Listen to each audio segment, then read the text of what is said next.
All right, kids, for reading today, I want you to spend most of your time reading books of your choice.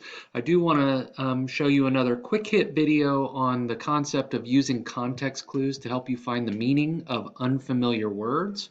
So if you look into the reading folder, you'll find that there is a video link that says Friday Reading to Context Clues.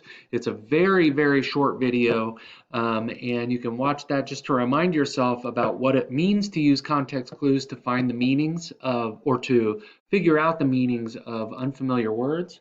And if you have examples in your reading of figuring out the meanings by using the words around the word you're struggling with, I'd like to hear those examples in our live reading sessions.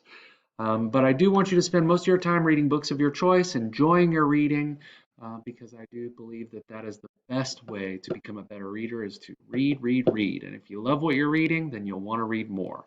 So enjoy your reading time, and I'll see you during our live session.